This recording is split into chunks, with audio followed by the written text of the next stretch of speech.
সুপ্রিয় দর্শক, স্বাগত জানাচ্ছি আমার কৃষিভিত্তিক ইউটিউব চ্যানেল মিলে দেখির পক্ষ থেকে। দর্শক বন্ধুরা ও চাষি ভাইরা, আজকের এই পর্বে আমরা আলোচনা করব আমন মৌসুমে আসলে জিঙ্কের প্রয়োজন আছে কিনা। এই জিঙ্ক সার আমরা আমন মৌসুমে ব্যবহার করব কিনা, করলে কোন সময়টিতে ব্যবহার করব, পাশাপাশি আমরা জানবো জিঙ্কের কাজ কি, এটি কিভাবে কাজ করে থাকে, এইটি ব্যবহারের সঠিক সময় কোনটি। সাথে আছি আমি মোহাম্মদ শাহিনুর আলম শুভ, ডিপ্লোমা কৃষিবিদ, ফার্মার ট্রেনার, সমন্বিত বালাই ব্যবস্থাপনা।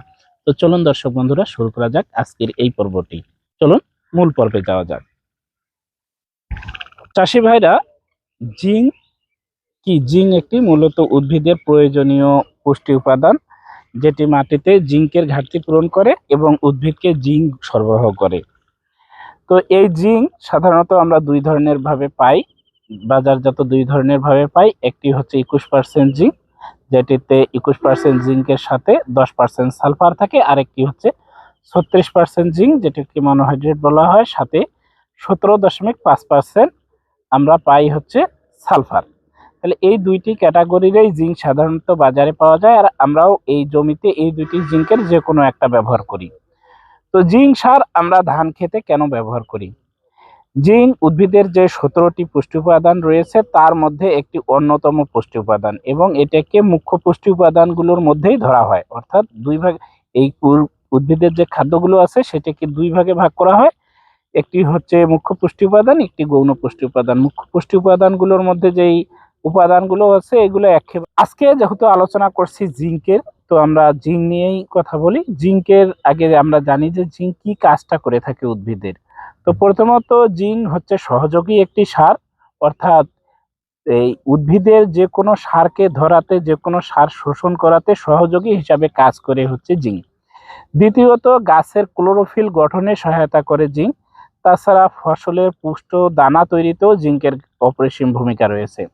তাছাড়াও এই জিঙ্কের অভাবে পাতার ক্লোরোফিলের সবুজ অংশ হারিয়ে যায়।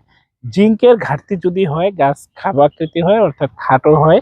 জিঙ্কের ঘাটতি যদি হয়, সেই ক্ষেত্রে শীষ পরাগায়ন হতে, শীষের ফুল পরাগায়ন হতে সমস্যা তৈরি হয়। মোটামুটি এই জিঙ্কের এই হচ্ছে কাজ। তাছাড়াও জিঙ্কের আরো অনেক কাজ রয়েছে।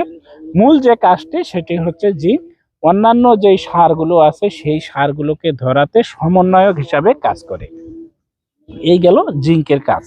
তো আমরা আসলে এই জিঙ্কটা দেওয়ার ক্ষেত্রে অনেক ক্ষেত্রেই ভুল করি, যার ফলে আমরা এই 40 থেকে 45 দিন পরে জমিতে জিঙ্কের ঘাটতি একেবারেই লক্ষ্য করতে পারি, এবং জিঙ্কের ঘাটতিটা দেখা দেয়।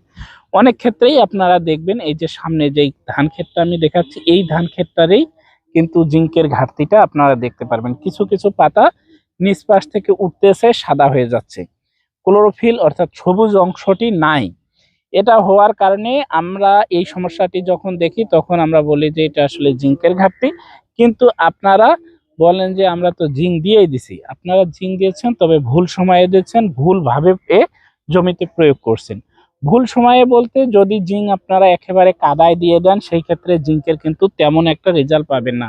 কারণ কাদাতে জমির অক্সিজেনের পরিমাণ কম থাকে, যার ফলে জিঙ্ক এবং অক্সিজেন বিক্রিয়া করে একটা কাজ, কিন্তু কোনো না কোনো একটা কাজ কমে যায়।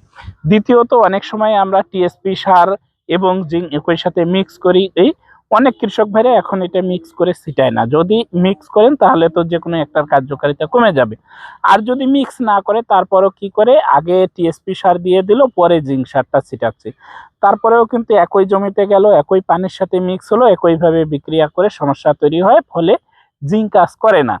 তৃতীয়ত যেই ভুলটা আমরা করে থাকি সেটি হচ্ছে যে সঠিক সময়টাতে দিতে পারি না। তো জিঙ্কটা সঠিক সময় কোনটা এবং কিভাবে দিব?